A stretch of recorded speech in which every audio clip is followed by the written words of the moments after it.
अयोध्या का राजा दशरथ शादी होने के कई साल बाद भी बच्चों का ना होना देख बहुत दुखी होते थे। उनको उत्तराधिकारी ना होने की चिंता बहुत थी।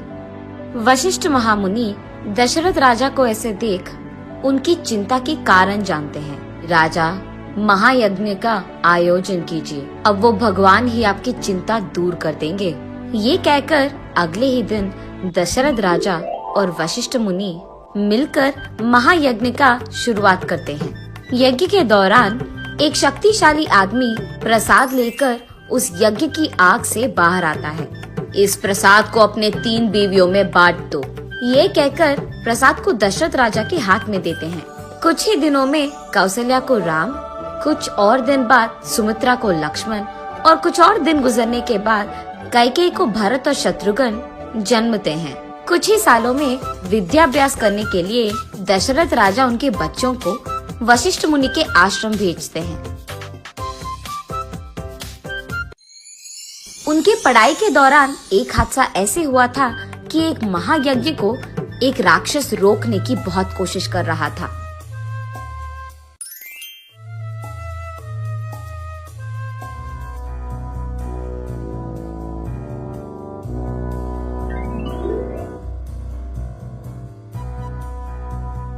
तब राम उसका ताकत और बुद्धि का इस्तेमाल करके उस राक्षस को खत्म कर देता है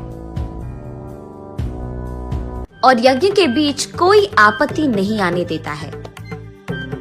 श्री राम की वीरता का वशिष्ठ महामुनि कदर करते हैं। दूसरी तरफ जनक महाराज सीता स्वयंवर के लिए डंडोरा पिटवाते हैं।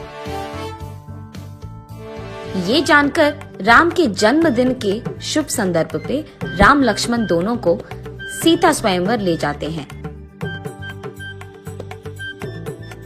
अत्यंत सुंदर सीता के लिए दूर दूर से राजाएं हाजिर होते हैं।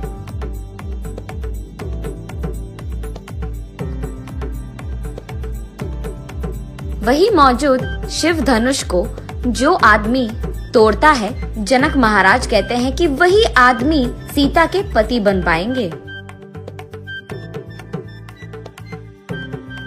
वही हाजिर बहुत सारे राजाएं उनकी अपने अपनी ताकत का दिखावा करते हैं, लेकिन सारी कोशिश विफल होते हैं।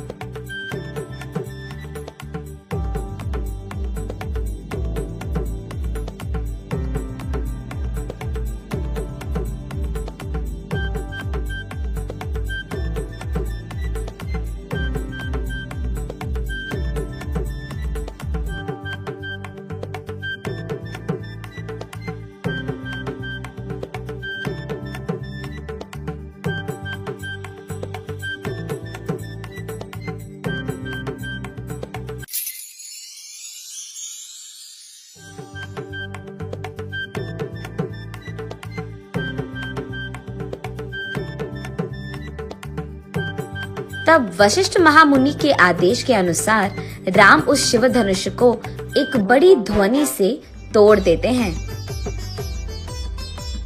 तब जनक महाराज सभी के आशीर्वाद से राम और सीता की शादी धूमधाम से करवाते हैं।